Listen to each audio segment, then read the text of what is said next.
दोस्तों एक बार फिर से कोरोना डराने लगा है। देश में कोरोना के एक्टिव केस की संख्या 6000 के पार पहुंच चुकी है। तो बीते 24 घंटों में भी कोरोना के 769 नए मामले आए हैं। देश में लगातार कोरोना संक्रमण की रफ्तार बढ़ती जा रही है और 24 घंटे में 6 मौतें भी हुई। और अभी देश भर में कोरोना वायरस के सक्रिय मामले क्या चल रहे हैं भारत के अलग अलग राज्यों में, ये डेटा तो आप इस मानचित्र में देख सकते हैं। बाकी कोरोना वायरस के कुछ अलग अलग राज्यों और शहरों के अपडेट देखिए आप। गुजरात अहमदाबाद में भी कोरोना से एक 16 साल की लड़की की मौत हो गई। डॉक्टर बोले कि ऑक्सीजन लेवल कम था और हेपेटाइटिस भी था उसको। वहीं दिल्ली में भी सरकार और स्वास्थ्य मंत्रालय ने चेतावनी दी, कहा कि बीमार और बुजुर्ग लोगों को कोरोना के इस नए वेरिएंट से बचकर रहने की जरूरत है। दिल्ली में 24 घंटे में कोविड-19 से 132 मरीज ठीक भी हुए हैं। जो अभी कोरोना संक्रमण का JN.1 वेरिएंट फैल रहा तो इसके फैलने की क्षमता काफी तेजी से बढ़ रही है।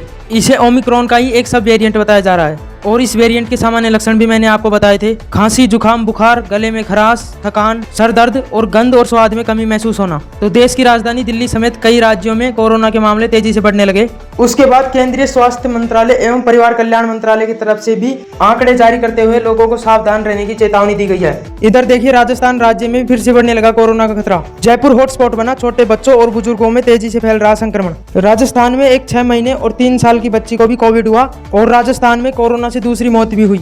एक शख्स जिसका पाली में इलाज चल रहा था वो भी मारा गया। एक नर्सिंग कर्मी भी पॉजिटिव आया। और इधर पटना बिहार के हालात भी देखिए दोस्तों, आधा दर्जन से भी ज्यादा कोरोना के मरीज मिले और अभी एक्टिव केस की संख्या सिर्फ पटना में ही 60 के करीब पहुंच चुकी है। पटना समेत बिहार के कई जिलों में तेजी से पांव पसार रहा कोरोना। 5 दिनों में तेजी से बढ़ा आंकड़ा 60 पहुंचा। और उत्तराखंड में भी देखिए कोरोना का एक नया मरीज सामने आया। एक 52 वर्षीय महिला संक्रमित पाई गई और उसके बाद प्रदेश में कुल मामलों की संख्या 34 से ज्यादा हो चुकी है। 4 धाम और माता वैष्णो देवी से लौटे 3 श्रद्धालुओं समेत 7 लोगों को भी कोरोना पॉजिटिव पाया गया। उत्तराखंड देहरादून की जांच में ये पता चला है। और वहीं देखिए बॉलीवुड एक्ट्रेस सोनाक्षी सिन्हा की भी सर्दी, खांसी और बुखार से हालत खराब चल रही है। उनका भी अभी कोरोना का टेस्ट किया गया, रिजल्ट आना बाकी है। हरियाणा राज्य में भी 24 घंटे में कोरोना के 12 नए मरीज पाए गए। एक्टिव केस 102 हो गए हैं। गुरुग्राम में सबसे ज्यादा 41 मामले चल रहे हैं और टेस्टिंग के लिए नई टास्क फोर्स भी एक्टिव हुई। दिल्ली NCR के भी कई इलाकों में कोरोना के मामले बढ़ने लगे हैं। प्रशासन का कहना है कि फ्लू जैसे लक्षणों को नजरअंदाज बिल्कुल भी ना करें। और यूपी के भी हालात देखिए, उत्तर प्रदेश लखनऊ में नहीं थम रहा कोरोना।